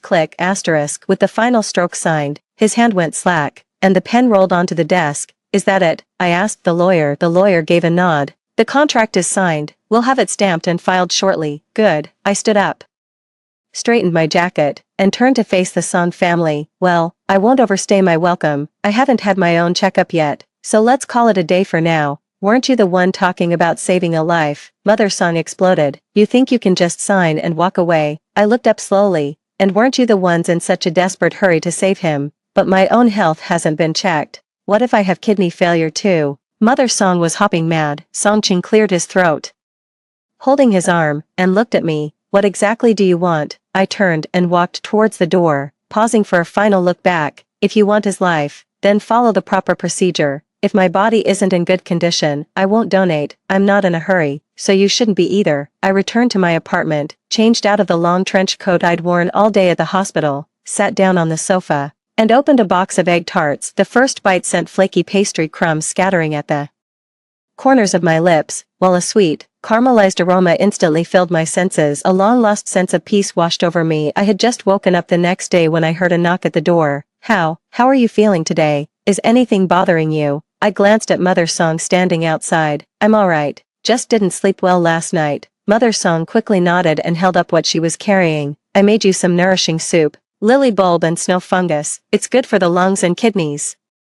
I raised an eyebrow. "I thought you didn't believe in all this tonic stuff." She gave an awkward laugh. "Well, you're the apple of our family's eye now. We can't afford to be careless." Mr. Song was holding several bags of health supplements. He deliberately walked around me to neatly place his shoes by the door. Wei, dear, this is some nutritional tonic my friend managed to get for me. They say it's good for preparing your body before surgery." He rubbed his hands together, a broad smile plastered on his face. Sitting on the sofa, sipping my tea, I watched these two people, who had once treated me as if I were invisible, now fawning over me, taking turns to be obsequious. I couldn't help but feel it was both ironic and laughable. Mrs. Song hurried into the kitchen to get busy, the sound of chopping vegetables ceaseless. "Your father is making shrimp wonton soup for dinner, your favorite. It's light and nourishing. Later, I'll take you to the hospital for your checkup and ask the doctor how you're doing," Father Song said in a low voice. I leaned back lightly on the sofa, sweeping a casual glance over them. "Don't go to too much trouble. I'm in poor health and need time to recuperate. Rushing won't help." Mother Song nodded hurriedly. Yes, recuperating is the most important thing. We'll listen to you." Mother Song was about to say something more when the phone rang. Her expression changed as soon as she answered. "What? How did she end up in the hospital all of a sudden?" Hanging up the phone, she stamped her foot in agitation. "It's Liang Qiu. She suddenly fainted and was taken to the hospital. They say her condition has worsened, and she's already in the emergency room." "Oh," I raised an eyebrow slightly. "Wasn't she perfectly fine just the other day? How did she suddenly take such a turn for the worse?" Mother Song's face went pale, and for a moment, she was speechless. "I know Song Qing isn't sick at all." I laid out the truth bluntly. My voice was calm. Yet it cut like a sharp knife. The one who's really sick is Liang Qiu. You're desperate for her to give you a grandson, and my kidney happens to be a match for hers. That's why you've orchestrated this whole elaborate scheme to get my kidney. As for that medical report she provided earlier, it's a forgery. A heavy silence fell over the room. What? Mother Song's voice trembled. You all knew she could bear children, I said flatly. You helped her put on this act to swindle a kidney out of me, and then use the child she bears to secure the Song family line. Isn't that right? Madame Song's eyes widened, and she didn't dare to speak. I looked at her and enunciated each word. You're not afraid I'll die. You're afraid I won't die. I have the contracts, the transfer agreements, and proof of your lies right here. If you still want to play games, I wouldn't mind letting more people see the true face of your Song family. Madame and Master Song sat there in a daze, unable to utter a single word. Liang Qiu's condition could finally be delayed no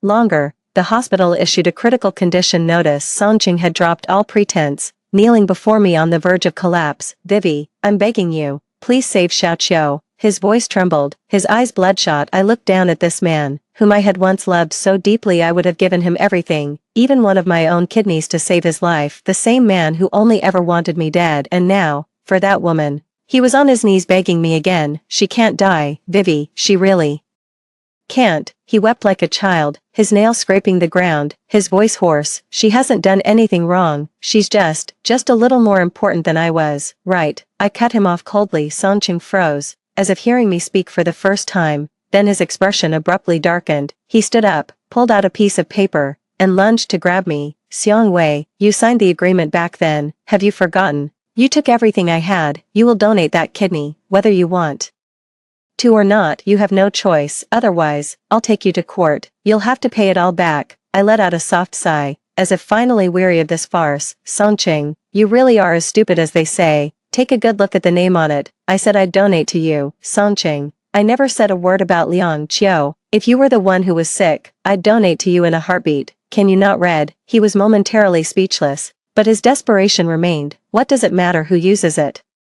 It's to save a life. Can you really stand by and watch her die? I stood up, pulled a photocopy from my folder, and slapped it down on the table in front of him. Here's the proof that you conspired with doctors and nurses at the hospital, faking an illness to trick me out of my kidney, and the recording with your parents. It all proves your fraudulent medical records and organ harvesting scheme. His face turned ashen, inch by inch. His lips trembled, unable to form a single coherent word. I'm not just going to leave you with nothing, I said, looking down at him. I'm going to ruin your reputation. I pulled out another document and tossed it casually into his lap. A divorce agreement. Sign it, or I take this to court for falsifying medical records and organ fraud. What do you think you have left to protect? Do you want to divorce me and start a new life with your parents, or go to jail? I doubt you even have the money left to pay the fines. He finally broke down completely, collapsing to the floor as if all the strength had been drained from his body. You had this all planned out, didn't you? I let out a scornful laugh. Sign this agreement and get out now, unless you want to go to prison. He stared at the cold, impersonal words on the paper, his lips trembling. Xiang Wei, how can you be so heartless? Heartless, I laughed, though the corners of my eyes stung. When you pushed me into that operating room, did you ever stop to think how much it would hurt?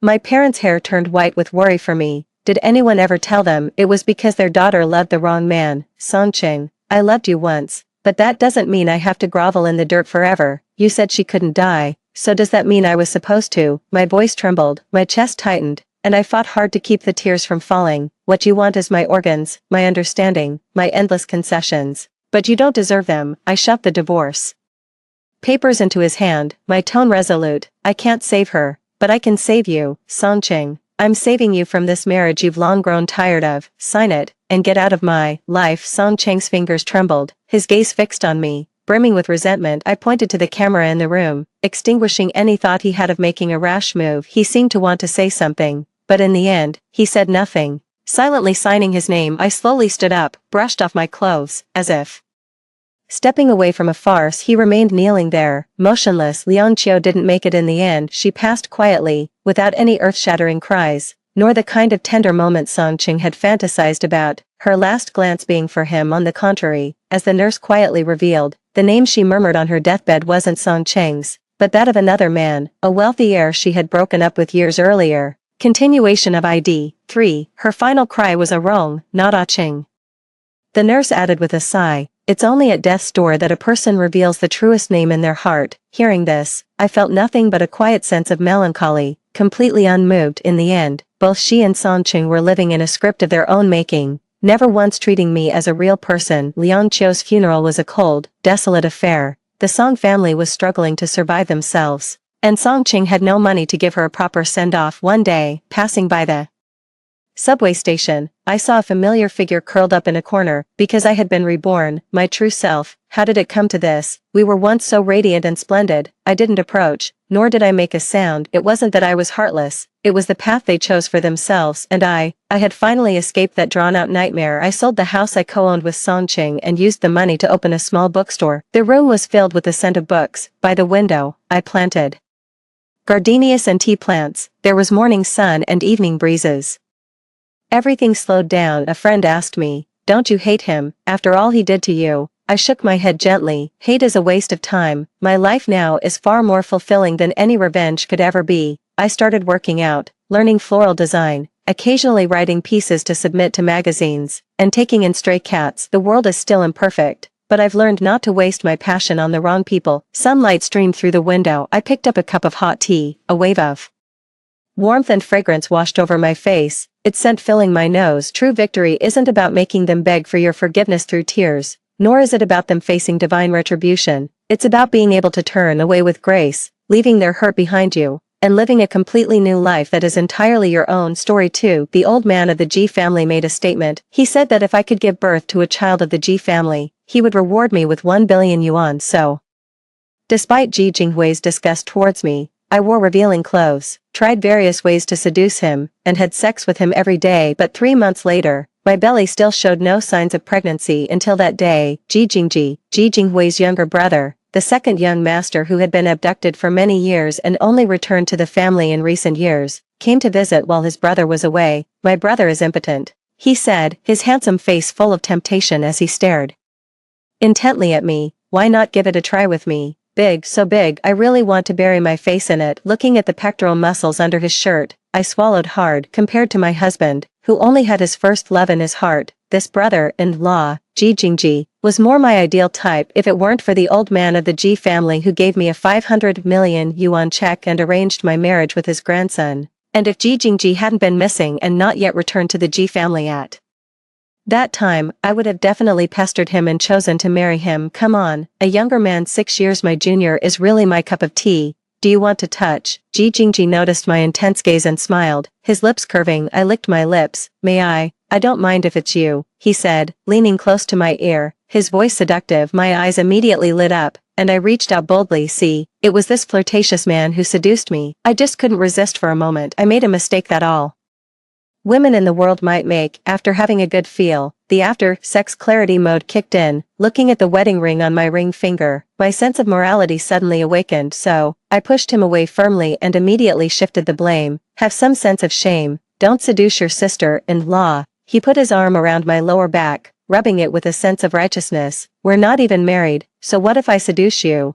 My expression froze slightly. Sure enough, this guy came prepared. He even dug out the fact that I had a fake marriage with his brother and we didn't get a marriage certificate. "Anyway, your relationship as husband and wife is fake. It's better to come to me to get pregnant than to my brother." His expression was ambiguous, and every word was seductive. "Sister-in-law, the child we have will also be a child of the Ji family, right?" Oh my, this flirtatious and spicy young brother-in-law. "Listen to what you're saying. Is that even human? Don't think I don't know what you're up to. Do you really like me? What you're eyeing is clearly the 20% shares in my belly. These men of the Ji family are all crazy. The craziest of them all is definitely the old man of the Ji family, who is half in the grave. A common girl like me with no background was able to marry into the Ji family all because of this crazy old man of the Ji family. When he was young, he had a crush on my grandmother. Due to the difference in their statuses, he didn't dare to express his feelings. Later, he went out to make a fortune and caught the trend of the times, becoming a wealthy boss. When he returned to his hometown, he found that his first love had already married someone else. He was persistent and shamelessly tried to be the other man. As a result,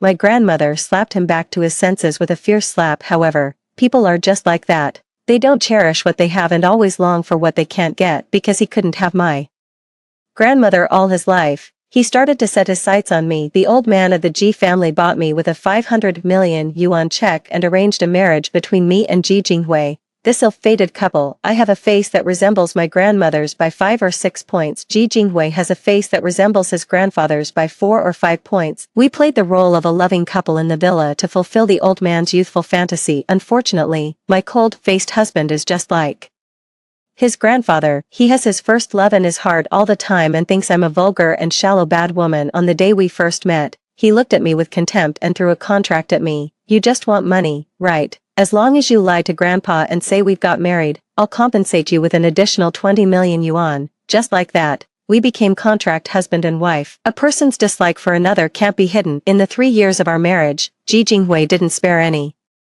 chance to show me his cold face, but it doesn't matter. The colder he is to me, the more money the old man of the Ji family will give me to make up for it. I noticed that he was afraid of the cold, so I knitted a silk scarf for him by staying up late. He threw it into the trash can in front of me and said coldly, "Don't let this junk get in my way." When the old man of the Ji family found out, he gave Ji Jinghui a good scolding on the spot, and he transferred 200,000 yuan to me as pocket money to comfort me. I secretly took out a small notebook in the corner and wrote, "Knitted scarf on commission." After deducting 150 yuan for labor costs, on July 3rd, I earned a net profit of 199,850 yuan. Ji Jinghui worked overtime and didn't have time to eat dinner. I cooked a good meal at home and waited for him. He took 2 bites and said with a bored expression, "You're really no match for her." The old man of the Ji family hit him with a walking stick and transferred 500,000 yuan to me. I tried hard to suppress the corners of my mouth and continued to write in the small notebook. There was a cockroach in the take-out bag. The food cost was refunded in full, and the merchant compensated an additional 500 yuan. On July 17th, I earned a net profit of 500,500 yuan as my savings grew day by day. The old man of the Ji family was also angered into the hospital by his eldest grandson. By the hospital bed, with tears in his old eyes, he held my hand tightly. "Qing girl, can you give birth to a child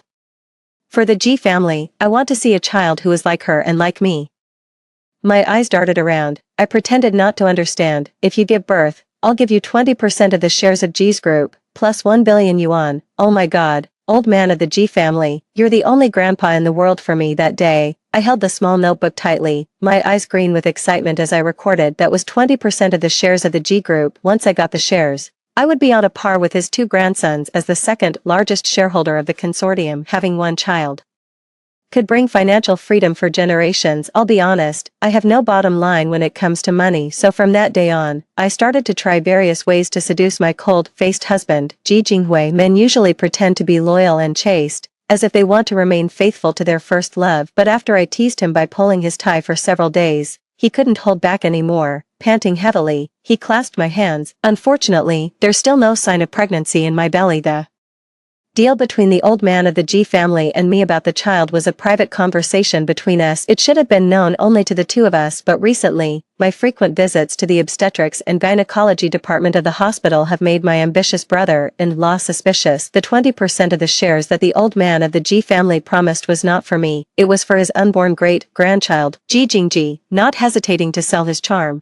came to seduce me behind his brother's back. He knew that whoever the child's biological father was would be the future heir of the Ji family. Ji Jingji's shirt was slightly open, and his muscle lines were just right, half hidden. His slender fingers played with the slightly curled ends of my hair, as if inviting me to have him, compared to him who is half-hearted. "I can belong only to you." I smiled, opened the door, and motioned for him to leave. "Young brother-in-law, this way please, dear." A flirtatious man is always flirtatious. Even though he was kicked out, his beautiful thin lips were still curved, his deep eyes were slightly narrowed, looking at you with a smile. His eyes, glistening with water, were filled with your reflection. There was even a hint of eagerness and doting in them. Before leaving, he even left a message considerately, "Sister-in-law, I'll be there whenever you call." I didn't take it to heart at first, but later, his words came true, and he really came whenever I called. It was Friday evening. My period had just ended, and it was a good time for pregnancy preparation, so I prepared a candlelit dinner at home, put on my most alluring dress, cleared my throat, adjusted my voice, and dialed Ji Jinghui's number, the so-called mobile sperm bank. As a result, he hung up on me immediately. I called 7 or 8 times, but none of them were answered. A few minutes later, he sent several voice messages. "Not coming back, don't bother me again and I'll block you." Well, Although the background sound was noisy, I still heard the familiar female voice beside him. I opened my contacts and clicked on Ji Jinghui's secretary's number, listening to the hesitant voice on the other side. I knew that Qingyun had come back. She was the white moonlight that Ji Jinghui had been thinking about all the time. Back then, the old man of the Ji family threatened Ji Jinghui with the family property, forcing him to marry me. He couldn't bear to give up the inheritance rights and couldn't let go of Qingyun either, wanting both money and love. He took great pains to hide the wedding from Qingyun and marry me, but there's no such thing as a wall that doesn't let the wind through. On the wedding day, Qingyun suddenly appeared at the scene. She was crying pitifully, almost on the verge of collapse, and finally left in a daze, and Ji Jinghui left me and everyone present behind with red eyes. He chased after her. Since then, that wedding has become a joke in the circle now. When I occasionally attend some necessary banquets in the circle, there are still many people who secretly mock me and make jokes about this incident. Later, heartbroken, Qingyun blocked all of Ji Jinghui's contact information and went abroad alone. In the past 3 years, Ji Jinghui has never given up looking for her. My so-called husband has told me countless times indifferently, the day I find Ayun, we'll end this disgusting relationship. Thinking of this, I was silent for 5 seconds. Then, I looked down at the sexy dress on my body, and then looked up at the delicate meal on the table. You really think you're something? Come on, if you don't do it, there are plenty of others who will. There's more than one mobile sperm bank in the Ji family. I picked up my phone and typed quickly, Ji Jingji, come quickly. 5 minutes later, a message popped up, sister-in-law, open the door. As soon as I opened the door, I saw that breathtakingly handsome face. What do you want me to do here? He was wearing a tight-fitting sports suit, leaning lazily against the doorframe, exuding sexual tension. The corners of his lips were slightly raised, and his eyes were filled with a knowing look and playfulness. I couldn't help but lick my lips. Damn it, the tight-fitting clothes made his figure even more attractive. His broad chest, firm waist and abdomen, and the muscles that rose and fell with his breathing were both dynamic and sexy. Ji Jingji, this seductive man, knew exactly how to tease people. His eyelashes drooped, and he took my hand and placed it on his body. His big hand held my small hand, rubbing it on his chest. His breathing became a little heavier, and his voice was magnetic and low. I just finished working out. The feeling is different from last time, right, sister-in-law? I have to admit that a young, flirtatious, and mature man is very attractive, but now, it's not the time yet. I smiled and withdrew my hand, pushing him away. Don't rush, first accompany your sister-in-law to have dinner. The exquisite arrangement on the dining table showed how delicate the dinner was. The dim and flickering lights set off an ambiguous atmosphere. I stared at him, with a special meaning in my eyes. 18 years ago, Ji Jinghui and Ji Jingji sneaked out from under the butler's nose because they were playful. They went to play in the abandoned amusement park on the street. The two got lost and separated. Ji Jinghui was luckier. He was found by the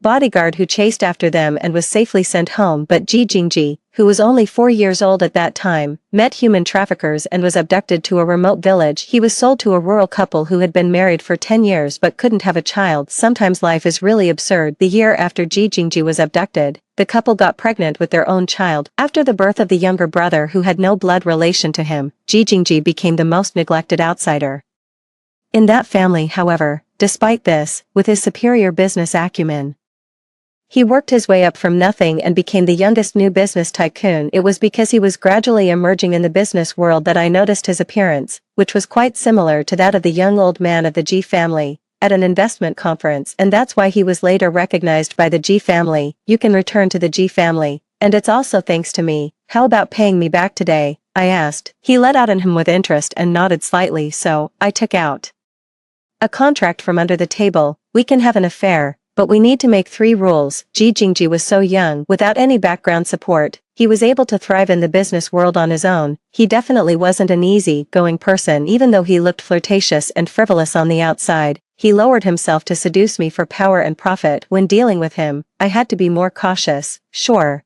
sister-in-law is really careful. He nodded in agreement, looking like a lazy and seductive male fox, motioning for me to continue. First of all, although my purpose of having a child is not pure, and I may not be a very qualified mother, the child is innocent and not just a tool for power struggle. I hope that after he is born, you can be a loving and qualified father. His eyes brightened slightly. As long as it's a child born to sister-in-law, I'll definitely like it. Secondly, the old man of the Ji family has recognized me as the only equity agent for the child. You and your brother are fighting for the inheritance rights. and I will stand by your side, but the shares will always belong to the child. I hope you don't try to covet them." He smiled, his lips curving. "Don't worry, I have sister-in-law, and that's enough. I won't have such thoughts." Finally, I have a cleanliness obsession. During this period, you can't have other women. He looked at me affectionately. Of course. I said I belong only to you. Throughout the process, his face showed a kind of sincerity that was hard to tell whether it was true or false. For some reason, I always felt a sense of being calculated. A few minutes later, after signing the contract in black and white, Ji Jingji's big hand climbed onto my lower back, rubbing it, making my body go slightly weak. "Can we have an affair openly now?" My hand was pressed against his firm and strong waist and abdomen. "Yeah, let's do it." Once we started, we got carried away, forgetting everything. Ji Jingji and I had a wild affair, from the living room to the bedroom, leaving a mess everywhere. Messy clothes were scattered all over, on the floor, on the sofa, at the end of the bed, and of course, on the wedding photo of me and Ji Jinghui. The bed creaked loudly. I rubbed his hair, feeling a bit impatient. "Ji Jingji, wait, don't move for now." "Okay, should I be gentler?" "No, you're in the wrong place. This flirtatious guy really lives up to his reputation." After a moment of silence, he didn't seem the least bit embarrassed. His eyes, tinged with a blush, stared at me with a glistening sheen. His lips brushed against my ear, as if pleading for affection. "Sister-in-law, it's my first time, can you teach me?" "Well, very well, since you've asked so openly, then I'll be merciful and grant your wish. You, a virgin? Oh no, a pink egg like virgin today. Let your sister-in-law teach you a good lesson. Being young is really great." Ji Jingji learned quickly and was very passionate. After experiencing the pleasure, he couldn't hold back his desires. He pinched my ankle and pulled me into his arms. "Good sister-in-law is trying to get pregnant. It's safer to do it a few more times." I couldn't resist his strong sense of service, and the experience was truly excellent, so I let him carry on until almost dawn. When I woke up in a daze, it was almost noon. As soon as I opened my eyes, Ji Jingji was propping his head up with his hand, smiling with his eyes half closed. His warm hand slowly rubbed my belly. "You worked hard last night, sister-in-law." His eyes were affectionate, as if there was no deal between us. Instead, we were a newly married couple deeply in love. After having some porridge that Ji Jingji cooked, I simply packed my things and moved out of Ji Jinghui's villa. Since I already had a new person to get pregnant from, there was no need for me to stay there and annoy Ji Jinghui. In the evening, after another intimate moment, Ji Jingji and I were lying limply on the sofa in his house when I received a call from his brother. "What the hell are you doing, Shenqing?" The voice on the other end was low, pressured and clearly angry. "Making a mess of the house and then running away from home." I was in the man's arms, lazily playing with my manicure, and my voice was hoarse. "I'm doing as you wished. Is there a problem?" There was a pause on the phone. "What do you mean? You said yourself that you wanted to end this disgusting relationship." I tilted my head slightly, and Ji Jingji's broad chest pressed against my face. I couldn't resist touching it a couple of times. It felt good. "Humph. Threatening me by running away from home. How childish." The man on the phone still had that haughty and indifferent tone. "Do you think I'll keep you by playing such petty tricks?" Ji Jingji's breathing became heavier from my touch. The lust that had just faded from his eyes filled up again, and his gaze was intense. I swallowed hard, eager to end the call quickly. "We're both tired of this fake act. Let's stop torturing each other. That's it." With that, I hung up the phone decisively. Before hanging up, I vaguely heard the man on the other end grind his teeth and say, "Fine, don't come crawling back to me." I didn't pay much attention, because the next second, Ji Jingji stuck to me, nuzzling my ear. "Don't mind him, sister-in-law, let's do it again." Sometimes I really suspect that Ji Jingji doesn't really want to fight for the inheritance rights. He's just a lecher. He likes this kind of taboo play and is attracted to his sister-in-law's body. Since I moved into his house, I rarely saw him go to work relying on being the boss. He changed all the unimportant meetings to online ones. Only when there were some unavoidable business matters or investments would he go out occasionally. After that, he would rush home impatiently and stick to me. I kicked him away. "Dude, are you reincarnated from a poodle?" He stuck to me, not changing his expression, and even barked twice. I grabbed the bedsheet. Wow, but I have to say, compared to his brother, Ji Jingji has both good character and good performance in bed. There's no such melodramatic plot of waiting obsessively for a white moonlight. He's a clean slate, single, handsome virgin, although he doesn't know how to control himself and seems insatiable every day, but he's gentle and considerate before and after, with a strong sense of service, and, although he's a president, he doesn't smoke or drink, and his hobby is cooking.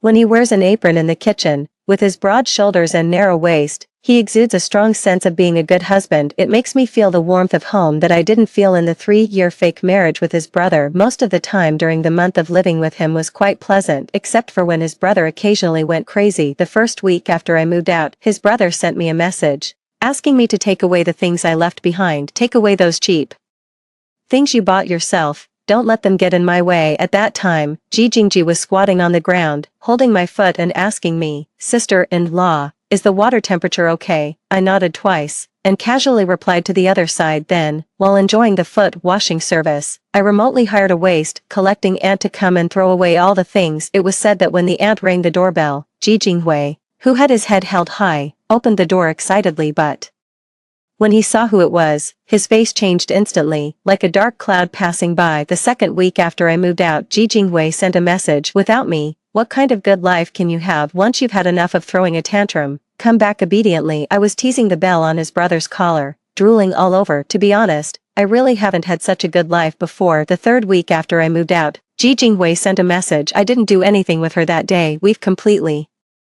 broken up. What else do you want?" After having an intimate moment with his brother, I left it unread. The fourth week after I moved out, Ji Jinghui sent a message. "That night, Qingyun slapped me. I applied ice packs in the hospital all night. Are you satisfied?" This time I replied. I sent 6 words with pictures. "Queen's behavior. Great job. Being young really means being energetic." A month after moving into Ji Jingji's house, one morning, after waking up and having some white porridge, I felt nauseous and vomited. Ji Jingji was busy doing business at the company at that time. I went downstairs alone and bought a pregnancy test stick at the pharmacy. Usually, when we go out, I'm the one who does the shopping. Ji Jingji, this walking ATM, just follows me and swipes his black card. But this time, I was in such a hurry that I forgot to bring the card, so I used electronic payment and accidentally charged it to his brother's linked payment. 2 minutes later, I had just returned home with the pregnancy test stick when Ji Jinghui called, "Are you pregnant?" I silently opened the package, ignoring him. "Shenqing, I have no intention of having a child. Get an abortion. I'm warning you. Don't have any wild ideas and try to use the child to trap me. If you give birth to it without my consent, you'll regret it."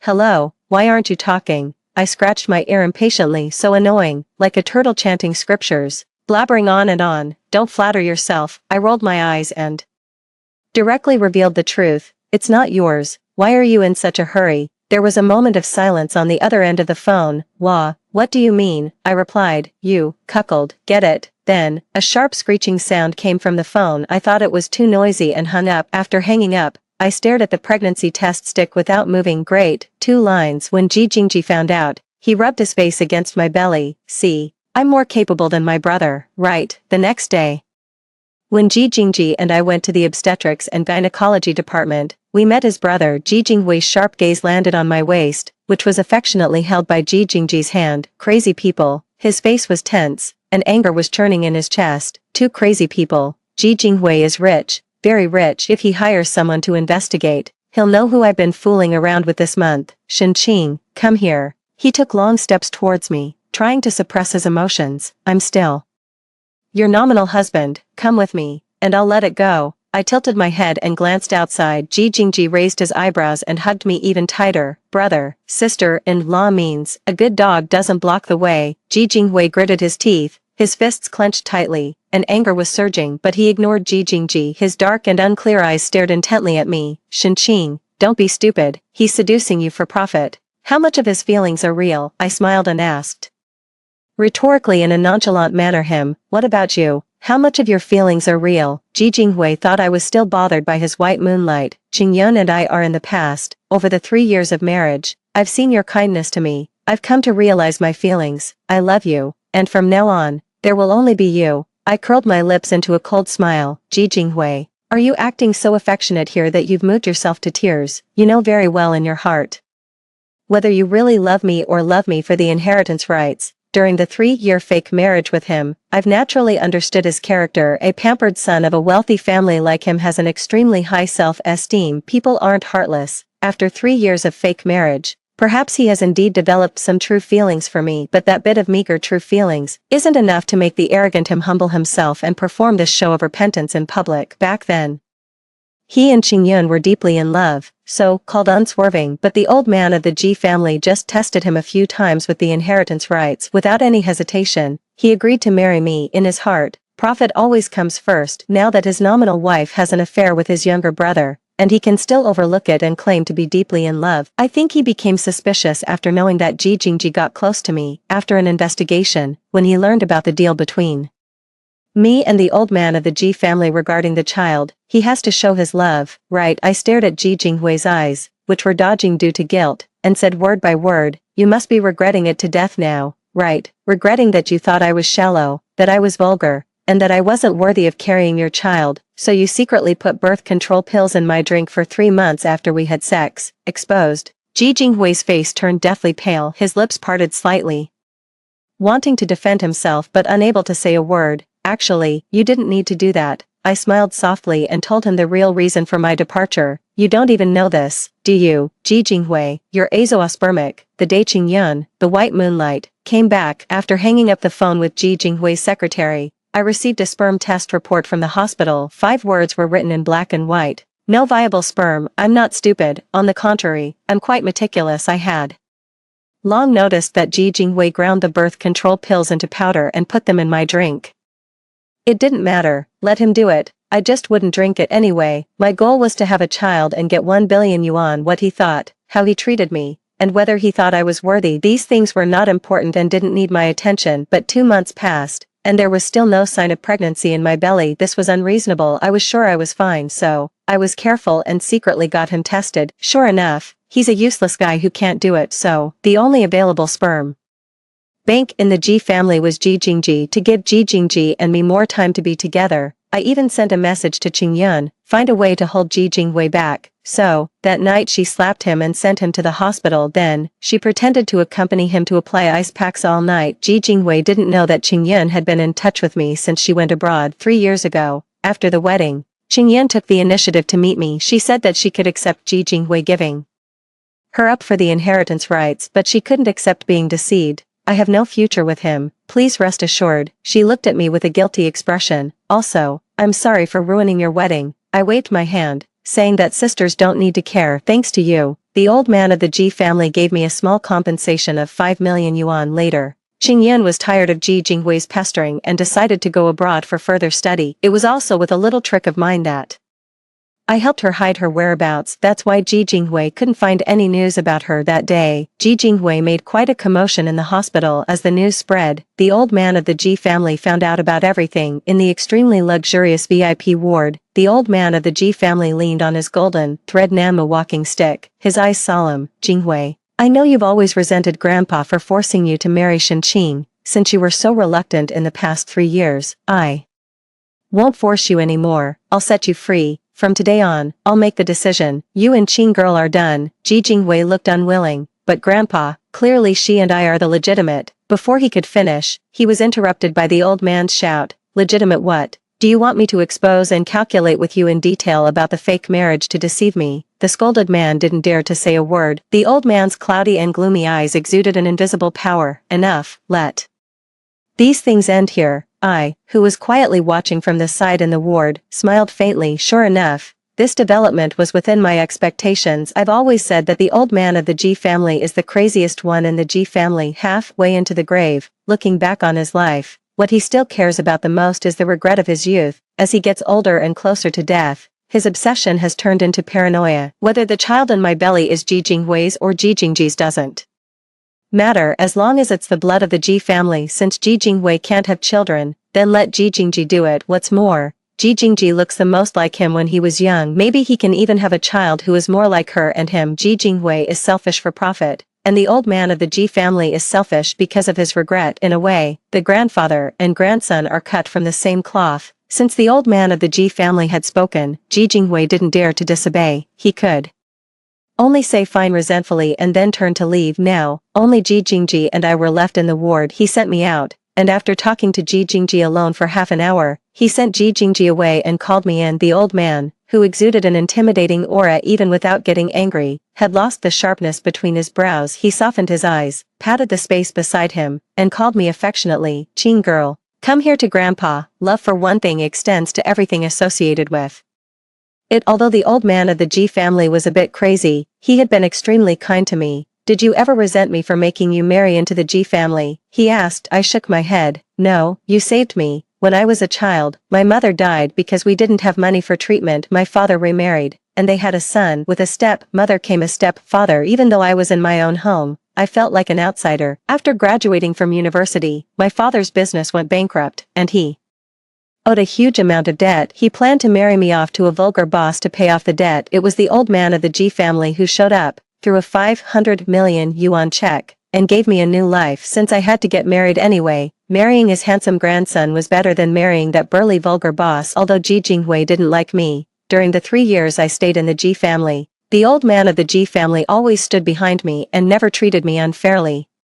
Whether you believe it or not, I've always regarded you as my real grandpa in my heart. His cloudy eyes glistened with a soft light. After muttering good a few times, he pointed at my belly and continued to ask me, have you ever thought about why I want to give him 20% of the shares? I replied, 1, you want a child, and 2, you're leaving a way out for me. The old man of the G family had recognized me as the only equity agent for the child. He was afraid that in the future, without his support, if something happened to me, I would be mistreated by Ji Jinghui, but with the equity, things would be different. He would be afraid and have to be good to the child and also to me. Qing girl is really smart, but now, I don't have to worry anymore. He patted my hand, looking very pleased. Jingji is different from his brother, you two are destined, and things will be better in the future. With the old man's final decision, things became simple. Ji Jinghui was afraid of his grandpa and didn't dare to pester me. Ji Jingji and I openly started our life of waiting for the baby to be born. Perhaps because life was too comfortable, I visibly gained a lot of weight standing in front of the mirror. I was anxious. I'm so annoyed. I've gotten so fat. How am I going to lose weight after giving birth? Ji Jingji pinched my chubby thigh. It's okay. Do 2-hour aerobic exercises with me every day. I guarantee you'll lose weight. I was speechless. Dude, are you after the inheritance rights or just lusting after my body? Ji Jingji said seriously, both. It's a 2 birds with 1 stone thing. Me, wow, life should have gone on like this. But when I was 7 months pregnant, a change still occurred. One day, I received a phone call. The person on the other end told me that the old man of the Ji family had just had a sudden heart attack and passed away. The old man of the Ji family had always had a weak heart. The doctor had warned us before that there was a possibility of a sudden attack. Not long ago, he had called me to him. The entire showcase was filled with carefully prepared baby toys. These little things were all personally selected by me. They're all incredibly cute. He was quite proud at that time and showed off to me. With these, when the baby is born, it will definitely be the closest to me, this grandpa. But now, the child hadn't been born yet. He had become a stiff and cold corpse under the white cloth. The last bit of the old man's lifelong obsession ultimately couldn't be fulfilled because the old man of the Ji family passed away suddenly. The restless shareholders of the group began to stir. They were wavering between Ji Jingji and Ji Jinghui as to who should be the new heir of the entire Ji group. When the old man of the Ji family was making his will, he had secretly let it slip to me. He said that the heir he had always recognized was Ji Jingji. Jinghui has short-sighted vision and always loses big opportunities for small gains, while Jingji has the means and courage and will lead the group to go further. Now with my support, his position as the heir was basically secure, so when making the will, he symbolically gave Ji Jinghui a little more shares as a consolation. The extra shares originally wouldn't pose a threat, but Ji Jinghui used some means to acquire 15% of the shares from other shareholders. Now the shares in his hands were equal to those of Ji Jingji and me combined. The general shareholders meeting was in 3 months. 3 months later, the new heir of the Ji group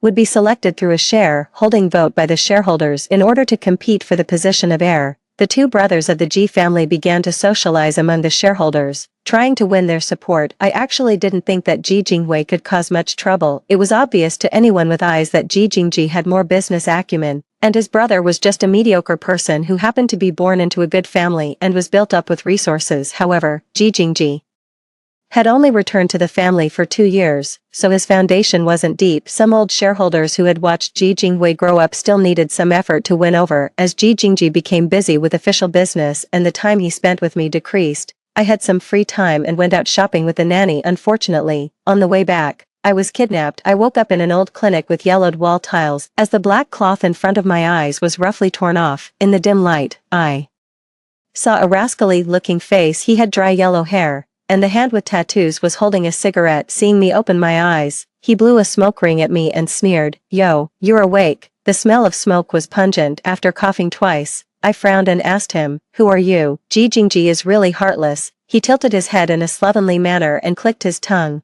"Aren't you going to introduce me? Your brother who has been with him for more than 10 years, to sister-in-law."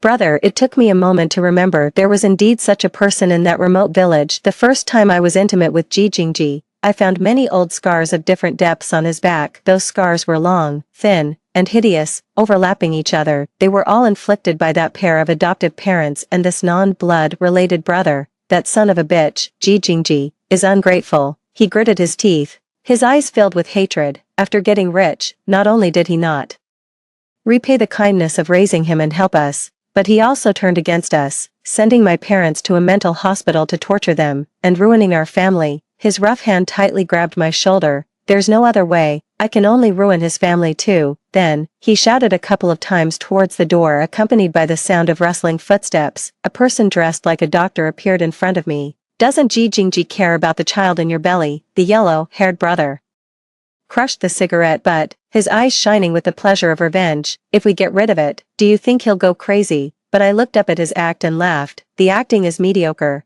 If I were your employer, I'd deduct your pay." With that, the yellow-haired brother's face turned slightly pale. His expression and actions showed the panic and unease of being exposed. I turned my head and looked at the shadow outside the door. "What do you think, Ji Jingwei? To seize power, are you really this unscrupulous?" Ji Jingwei had always been picky about his taste. All the things he used were unique and luxury, customized. As soon as I was kidnapped here, I smelled it. The customized perfume on him lingered in this small clinic. Besides, the excuse of the yellow-haired brother was also clumsy. Was all this trouble really to get rid of the child in my belly, or was it under the order of the employer to get rid of the shares in my belly that could influence the heir? At that time, the old man of the Ji family was eager to have a great-grandchild. In the gift contract, a 1-year time limit was specified. Ji Jingwei couldn't have children and wasted 3 months of my time. Now my belly was 8 months big. If this child was gone, the share gift contract would also become invalid. The 20% of the shares would be distributed according to the proportion in the old man's will. So, all in all,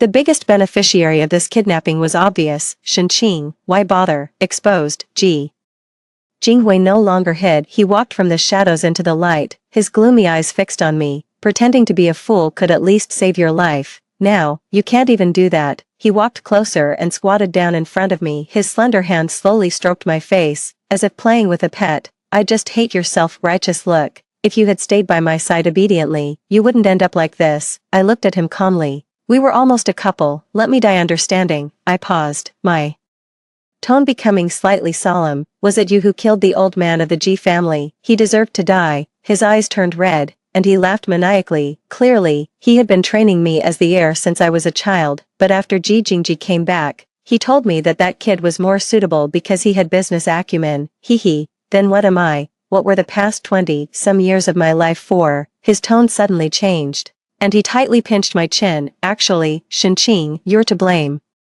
for all this. You also deserve to die. Why did you have to go to that investment conference? If you hadn't gone, you wouldn't have met Ji Jingji, and he wouldn't have been recognized back into the family. Then the heir of the Ji family would only be me. I just found it ridiculous." "Don't deceive yourself. Ji Jingji was bound to come back sooner or later. If you want to blame someone, blame yourself for being a useless person who can only blame others." Instead of getting angry, he laughed. He gently tucked a strand of my hair behind my ear, as if with affection. "It's okay, dear, keep being stubborn. In a while, you won't be able to be stubborn anymore." He hugged me as if making a final farewell. Then, his eyes darkened, and he waved his hand to command the others, "Drag her in." The yellow-haired brother hesitated. "You said that getting an abortion would at most get me a sentence of 2 or 3 years, so I agreed, but I don't dare to take a life." Ji Jingwei smiled, his lips curving. "How could I be willing to take her life? Drag her in, abort the fetus, and keep her alive, feed her that drug that can cause mental confusion and make her stupid. Later, we'll say she was stimulated and went crazy. In this way, you'll at most get a sentence of 4 or 5 years, and I'll triple the price for you." The yellow-haired brother and the shady doctor looked at each other. Finally, they approached me step by step, but I looked up and smiled calmly. "Ji Jingwei,